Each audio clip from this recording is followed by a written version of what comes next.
Hey guys, it's Mark from Modern Tech, and Gamescom just gone live a couple of hours ago, and I'm going to try and do my hardest to summarise it all in less than 10 minutes. Whether it goes over, I do not know, and I apologise if it does, but I'm going to do my absolute best because the video is over an hour long. It's quite a lot to go through.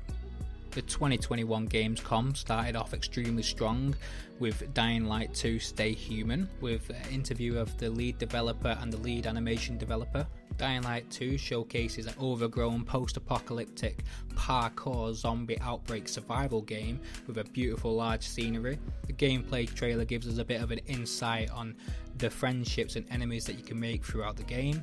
But one thing that caught my eye were these awesome apocalyptic looking knuckle dusters, which just look absolutely amazing to punch a zombie straight in the face. Throughout the game there's supposed to be a lot more human enemy encounters opposed to the first game, with a variety of different styles, as in different outfit styles and combat styles, and you can see some in medieval style armor which the developers actually quoted to modern Dark Ages.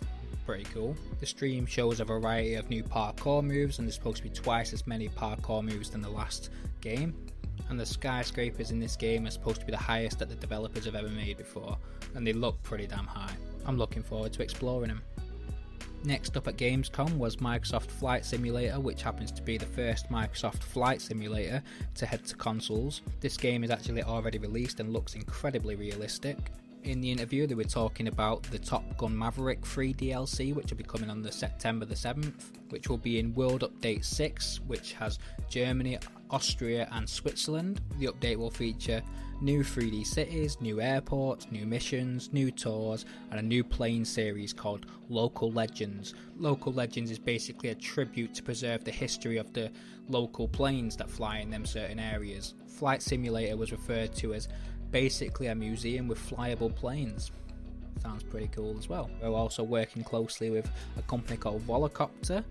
I think that's how it's pronounced. They're making air taxis and they're going to be trying to implement them into Flight Simulator. They're also adding a new game mode called Air Races, and they released that with a tiny little teaser trailer, probably around 15 seconds, which didn't show much at all. But basically it's races, so you can race with your friends. Fair few humble game titles are launching on Xbox Game Pass. The clips of these games were very short, so I'll leave a trimmed down version of each one of them on the screen and you can see it for yourself.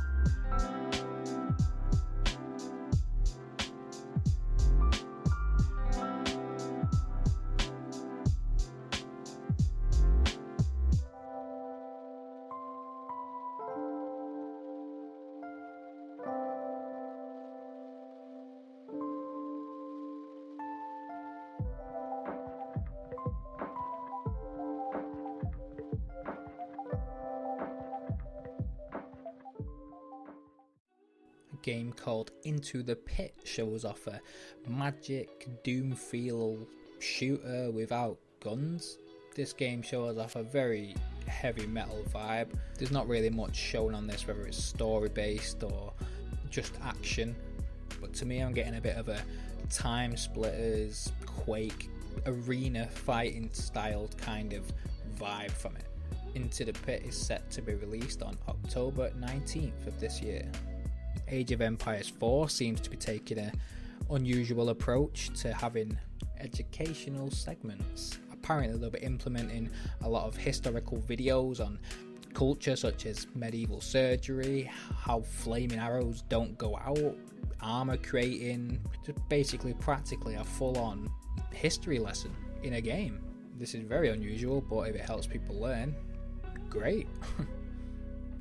One of the most fascinating parts of this Gamescom was they announced xCloud is coming to Xbox console. So that means you can download an app, there's no installing games, it targets 1080p 60 frames a second, and you can play Gen 9 games on Gen 8 consoles without installing it. And this is supposed to release this holiday in 2021. I've never actually played xCloud. I'm hoping the latency and delays for controller inputs is very minimalistic.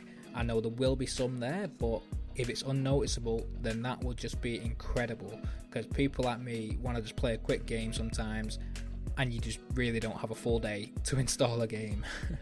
Wasteland 3 New Cult Holy Detonation DLC will be released on October the 5th this year. According to the director, anybody who hasn't played Wasteland 3, this is the best time to get Wasteland 3 because they fixed plenty of bugs, listened to the community, and this Holy Detonation DLC to me looks actually pretty good. In short definition, this game is a Wasteland style dungeon crawl, and to quote the director, this DLC has the raddest boss battles in any Wasteland game, and this is really your game to craft and mould. The DLC apparently takes a slightly more different tactical approach, so veteran players will have to put in a bit more work, which is good, so they don't just breeze past it in a day or two.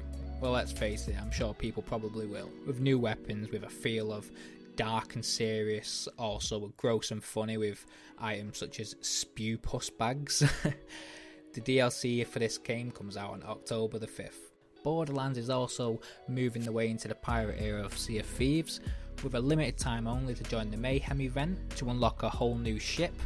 You have from the 24th of August, which is now, to the 7th of September, if you fancy taking part in this. State of Decay 2 is bringing out a homecoming update, which goes back to the beloved map from the original game, completely in a remastered form, which will seamlessly attach to the map of State of Decay 2, and you can bring your whole community there. Not only will the DLC bring a new map, weapons, new items, it will also bring 2 new achievements for all the achievement hunter collectors out there. The homecoming update for State of Decay 2 will be available on September the 1st. Pre-alpha gameplay of a new game called Stray Blade was shown, which to me kind of gave off a little bit of a Dark Souls kind of feel to it, with an art style that looks almost cartoony and very vibrant in colours. Looks pretty nice, to be fair. From the pre-alpha footage, you can see that each character has a health bar and a stamina bar, similar to Dark Souls, so I'm assuming stamina is very relevant in this game. This is defined as an action RPG with strategic combat, but more interestingly, with a game-changing world. Apparently each time you die on this game, things can change and things can be a little bit different every single time, and enemies that get killed can stay dead, unlike the Dark Souls series where you go to a bonfire and then they instantly respawn. This RPG is said to have lots of exploration areas such as caves, ruins and jungles, and is expected to be released in 2022. The popular RPG strategy game Crusader 3 will be coming to Xbox. Instead of just a port to the console, this will be an adaptation, so optimization for control pads will be expected to be very good, and this should be on day one Game Pass release. One of the games showcased was Psychonauts 2, which is an anticipated game from a lot of people from the beloved original one, which was in 2005. The game instantly takes place directly after the end game on that. If you're a fan of the original one, this one looks almost identical in gameplay wise, except from a lot more improved, more updated, and yeah, you know what to expect if you like the first game. Continuing from a cult classic, psychic powers, comical, trippy, and fun. The lead developers tried to keep as true to the original one as possible, even using some of the same game developers and a lot of the same voice actors, alongside many new ones of course, and lots of new faces in the game. Yeah, it looks incredible. Unique brain worlds, mental demons, slack panic attacks, doubts, regrets, enablers, just every kind of emotion, you can attack it. Alongside new faces, the combat is very similar, all the same moves are there, plus 3 additional new powers, and this game is expected to be released on Game Pass on the 25th of August. And if you've not played the first one, that is currently on Game Pass right now. A gameplay trailer for the game The Gunk was shown at 4K 60 frames per second. This game looks like it's got absolutely gorgeous foliage. I actually don't know too much about this game, but the weapon he's using looks a bit like a Ratchet and Clank sort of weapon. Judging by the puzzle aspect to it, kind of getting a bit of a Uncharted Tomb Raider vibe fused with Ratchet and Clank. It looks pretty fun to me. What do you guys think? Just before showing gameplay of the final game, Forza Horizon 5, they showed off a limited edition control pad, which looks pretty good. I particularly like the grip, the triggers look quite awesome, but it's a control pad. There's loads of control pads out there, so I'm not personally too excited for this. Yeah, looks cool, I'm happy to have it, but I don't think I'd be going out purchasing it specifically. If anyone does, awesome. Forza Horizon 5 was shown off with 2 new cars, which was a Mercedes AMG 1 and a 2021 Ford Bronco. To be honest, I'm not the most knowledgeable on cars, but they actually look incredibly stunning. We all know Forza is always that game every year which has probably got the best graphics for every time it comes out. It is just phenomenal, and judging by the gameplay for this, it definitely lives up to the Forza reputation. The game based in Mexico is said to be the biggest world that Forza have done, with canyons, hidden temples, live volcanoes, cities, and of course crazy Fast and Furious style fashion. The game starting dropping out of planes, cars coming from any direction, landing into another racetrack, going over 200 miles an hour, everything being incredibly overly dramatic. Even the storm looks amazing. It made me squint watching the trailer. It just looks phenomenal. I'll say it again, phenomenal. They did have a full 8-minute gameplay on this, so if you do want to see more Forza, go and check it out. They also went live on Twitch. I'm sure that'll be on YouTube. Go and have a look if you're interested in Forza. So yeah, what did you guys think? Personally, I'm a little bit disappointed that it didn't have Halo. Halo's scheduled to be released in, 3 months?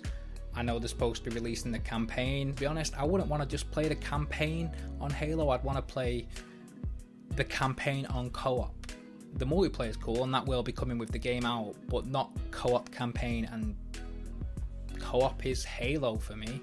So yeah, let me know in the comments, did you like any of the games you've seen today?